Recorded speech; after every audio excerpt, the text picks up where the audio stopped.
হয়তো তোমাকে হারিয়ে দিয়েছি, নয়তো গিয়েছি হেরে। থাক না ধ্রুপদী অস্পষ্টতা, কে কাকে গেলাম ছেড়ে।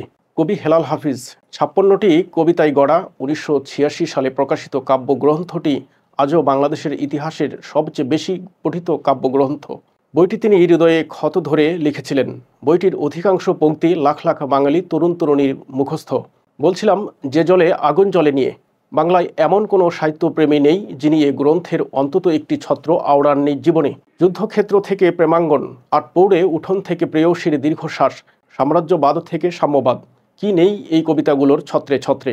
কবিতাগুলোর প্রতিটি বর্ণের ভিতরে তার হেলেনের জন্য মেখে থাকা হৃদয়ের দাগ গেঁথে দিতে পেরেছিলেন কবি হেলাল হাফিজ।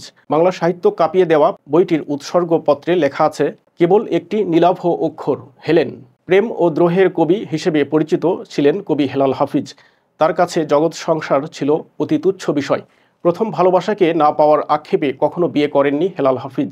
বিভিন্ন গণমাধ্যমে দেওয়া সাক্ষাৎকার থেকে জানা যায় কেন তিনি সংসার করেননি, কেন বেছে নিয়েছিলেন বৈরাগ্য জীবন।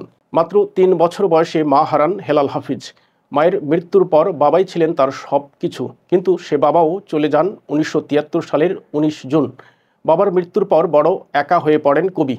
তখন তিনি ঢাকা বিশ্ববিদ্যালয়ের ছাত্র, থাকতেন ইকবাল হলে, যা বর্তমানে সার্জেন্ট জহুরুল হক হল। বাবার মৃত্যুর মাসখানেক পর সবচেয়ে বড় ট্র্যাজেডি ঘটে তার জীবনে। আর এ ঘটনা ঘটে তার প্রেমিকা নিয়ে। তার প্রেমিকার নাম ছিল হেলেন। হঠাৎ একদিন ওই প্রেমিকা তাকে ডেকে বলেন, কবি, তোমার সঙ্গে আমার জরুরি কথা আছে।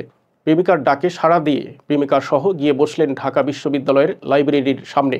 তখন প্রেমিকা জানান তিনি বিয়ে করতে যাচ্ছেন। তার বাবা মা তার বিয়ে ঠিক করেছেন।